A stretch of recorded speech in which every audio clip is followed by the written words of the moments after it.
When you turn a plum tree into a bowl of ice cream, the secret weapon is cyanide after all. That's plum delicious.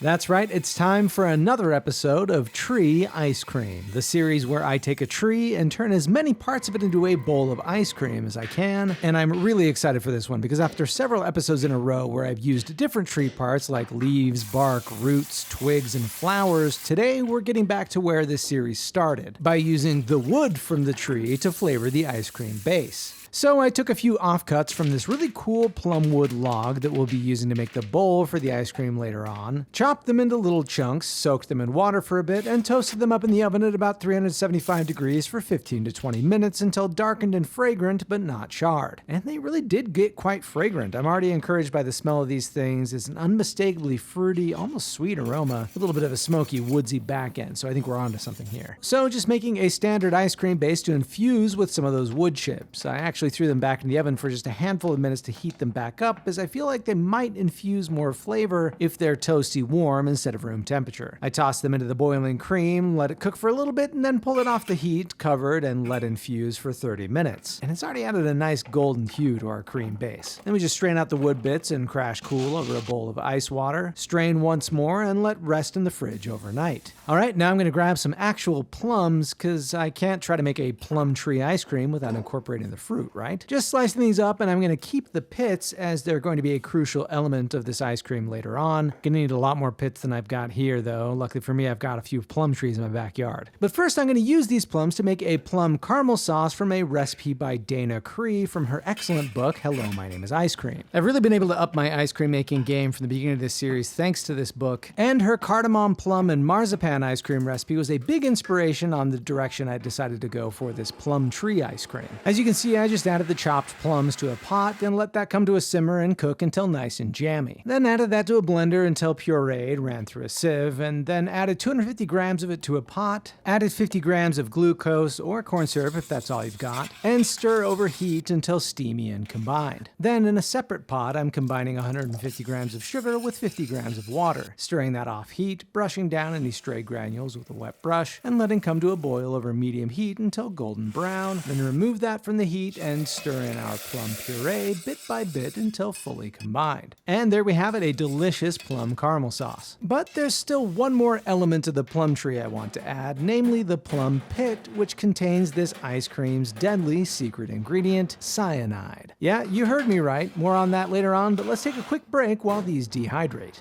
I want to take a second to thank the sponsor of this video, Huckberry. What I love about them is the way they partner with high-quality brands like Flint and Tinder, who made this denim jacket. But Huckberry is more than just another online men's clothing shop, and there's no better example of that than what they've got going on this month. I'm so excited to share this with you. Coming up at the end of this year is their biggest giveaway ever, the Huckberry Dream Year giveaway. You see, the grand prize is $100,000 in cold, hard cash. Think of this as like a grant given to you to build the year of your dreams. This is what I love about Huckberry, is they want you to be able to do what so many of us are dying to do. Get out there and do something special. I mean, I think about when I quit my job to start doing these crazy videos. I had to scrap and save and live off my savings. The fact that they're giving away this prize to help someone chase their passions or go travel the world or just do something really cool, I absolutely love that. I would love nothing more than for one of you to win this prize and see what amazing stuff you do with that. Other prizes include a $10,000 Huckberry shopping spree to update your wardrobe or get some amazing gear. All you have to do to enter is click the link in the description of this video and enter your email address. Then you can also boost your chances by buying clothing and gear and inviting friends to participate. And then just start planning. What would you do with your dream year if you could unplug from the rat race, have that cushion of $100,000 to chase your dreams? Again, I feel very lucky. I was able to quit my job and chase my dreams skimping by. I can only imagine how cool that first year would have been with a grant like that. So huge thanks and props to my friends at Huckberry. Absolutely love this giveaway. What a cool concept. I'm just a huge proponent in taking big steps, chasing your dreams. We've only got one life to live here. It would be so cool to see one of you do something awesome with that money. Entry period runs until November 4th. So again, click the link in the description, enter in your email address to sign up, and start thinking about what you would do if you could quit the rat race and chase your dreams. As for me right now, my dreams involve seeing how much cyanide we got out of those plum pits. So let's open up the dehydrator and find out.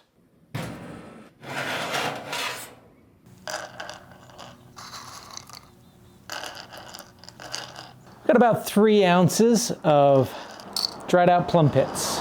Let's talk a little bit more about this experiment. So plum trees are in the Prunus genus, which includes peaches, cherries, nectarines, and almonds.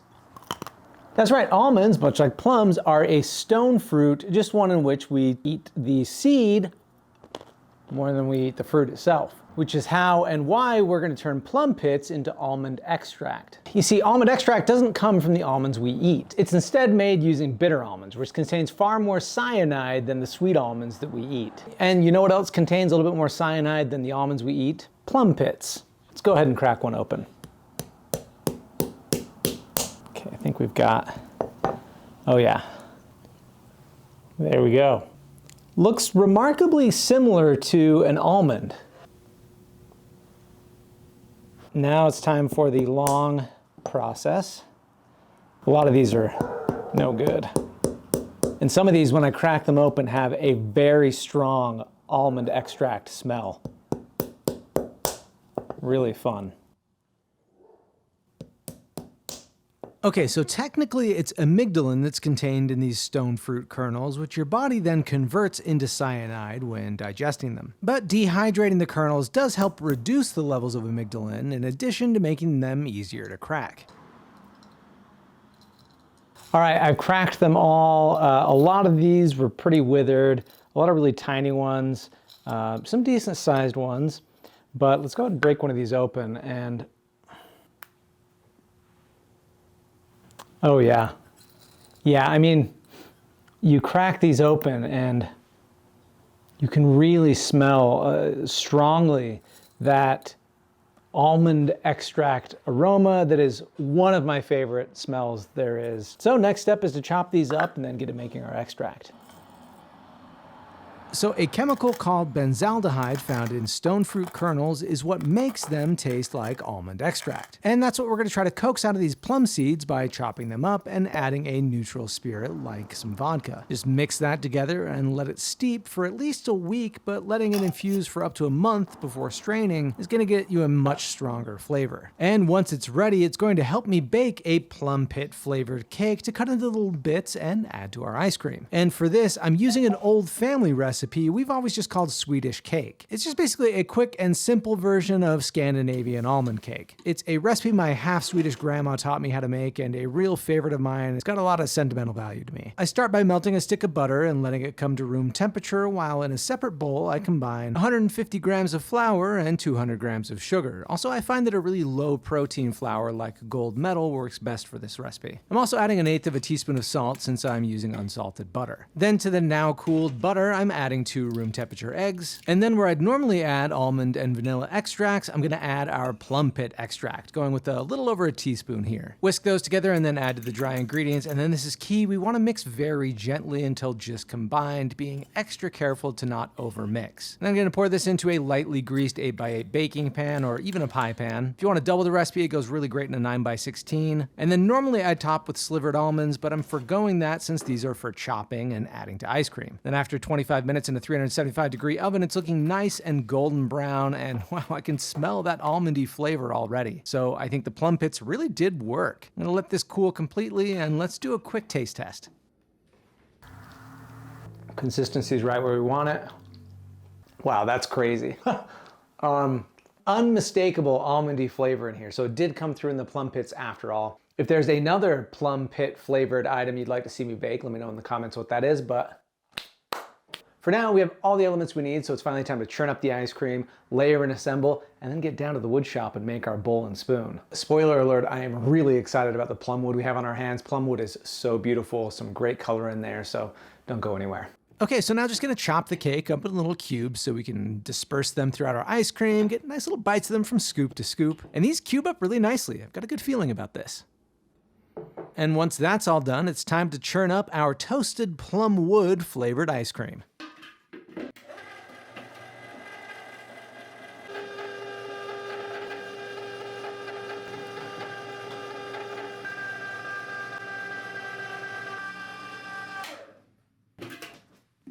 time to layer this by grabbing a container that I've had in the freezer, drizzling some of the plum caramel in there and adding our cake bits, and then spooning over the freshly churned ice cream, and just repeating this layer by layer until we run out of ice cream. And this is looking gorgeous. I think it's going to be the most presentable scoop of the series thus far as well. And now just going to cover this and toss it in the freezer to firm up, which means it's finally time to head to the wood shop to make a plum wood bowl and spoon. Just grabbing that chunk I milled up earlier and cutting it into a round, and I've got a good feeling about this as well. Plum wood is really gorgeous, and the smell of the wood on my bandsaw is reassuring me that this ice cream is going to be a tasty big ol' winner.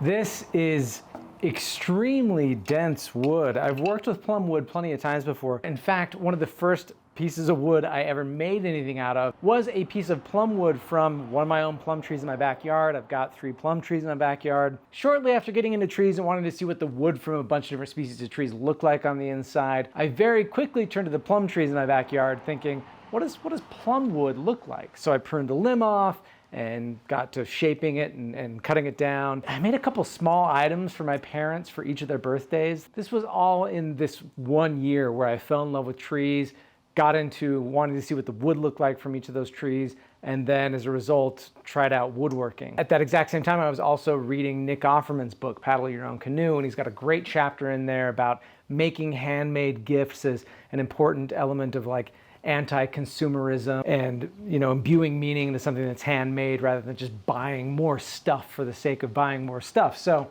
it was, all this was kind of happening at the same time, and I was eating one of the plums from my plum tree and wondered, what does plum wood look like? So I pruned a limb off, and I had very rudimentary tools at the time, and I decided to turn some of that plum wood into gifts for each of my parents for their respective birthdays.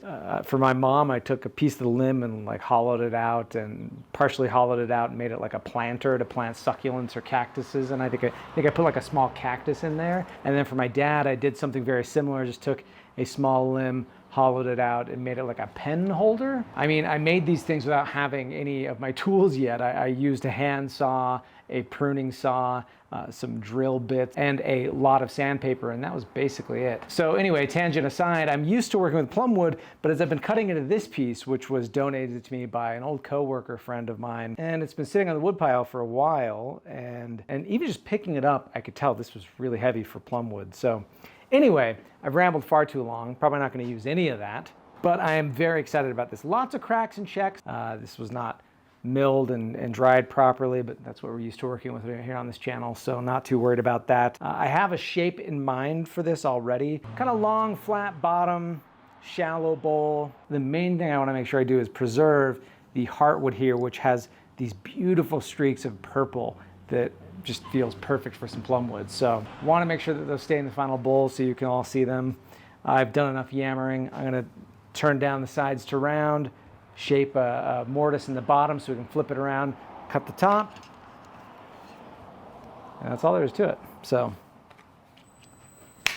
let's get after this.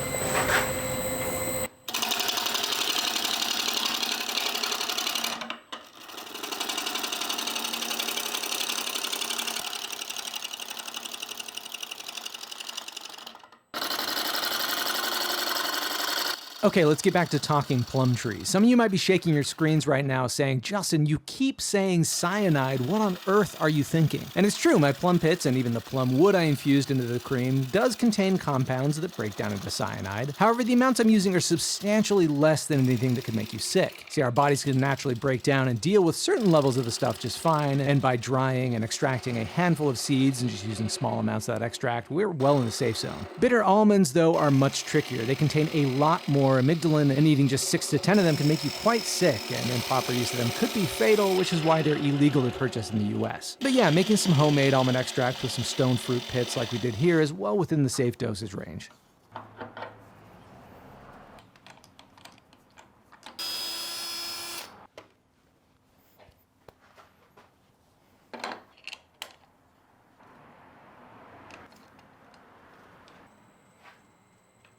Now, there are a ton of species of plum trees, from varieties of the domesticated plum tree, believed to be one of the first trees domesticated by humans, to flowering plum trees, and many wild plum species native to North America. These wild plum trees, along with certain wild cherry trees like chokecherry and blackcherry, are North America's only native members of the Prunus genus. Peach trees and almond trees, for example, have been brought here from Eurasia. This wood, though, came from a variety of domestic plum, of which there are hundreds of named varieties which have been cultivated to produce plums of different flavors, colors, and consistencies. Plumwood often resembles cherry wood, though it's a species that can vary a lot from one tree to the next. I've seen some plumwood that's all cherry colored through and through, others with just streaks of brown, green, and tan, and a lot of them I find with these characteristic streaks of purple, which we're finding in this bowl. Also, adding an oil finish is really bringing out some incredible luster and color. I am loving this.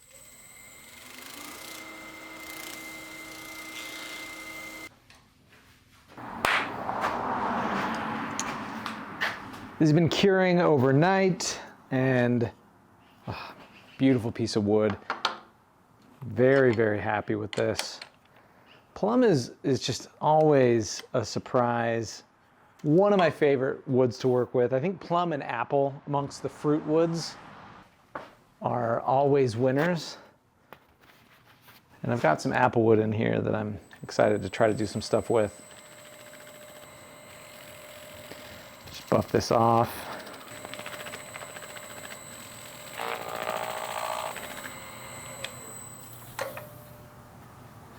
That's just plum beautiful. I don't know who that character was. Let's forget I did that.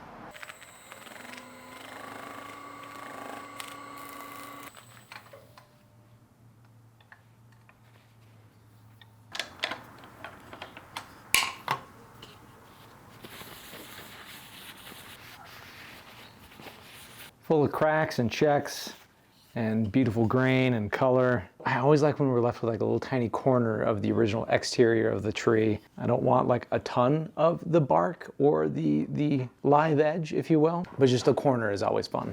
All right, it's spoon time, and I've got all these lovely offcuts from when I milled the log originally, but as I mentioned before, this wood is extremely hard and dense, so I'm leaning more toward making one of those paddle style spoons like I made in my mango ice cream video, if you caught that YouTube short.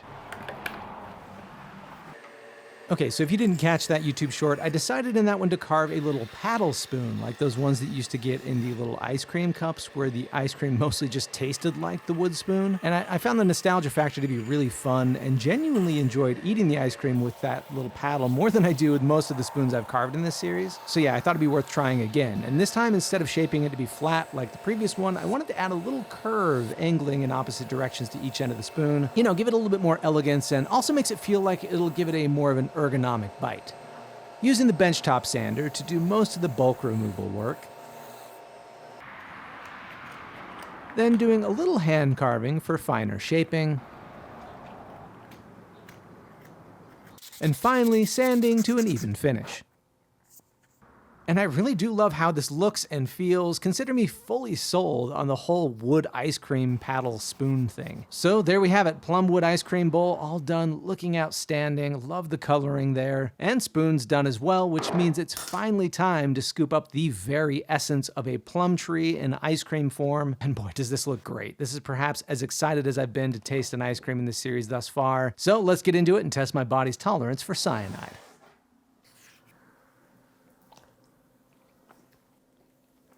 Oh, wow. Wow. You guys. Oh, wow. You can really taste that cyanide. I think the most surprising thing to me is the flavor of the cream itself. The caramel plum sauce, unsurprisingly delicious. Tart and tangy, yet perfectly sweet. That's unsurprising. And the cake bits have a surprisingly strong almondy punch. Like I mentioned, I make that style cake all the time. I was almost expecting it to be very faint, kind of a little bit different than the normal almond extract flavor version I make, and it tastes just as strong as an off-the-shelf almond extract. It's so good and fits in perfectly with the ice cream, just a perfect addition. But the plumwood cream base, So much more flavorful than I was expecting. You know, when I'm using the wood chunks to flavor the cream, it can be a bit of a gamble. Sometimes it's incredibly faint. Sometimes it's just okay, generic wood, smoky flavor.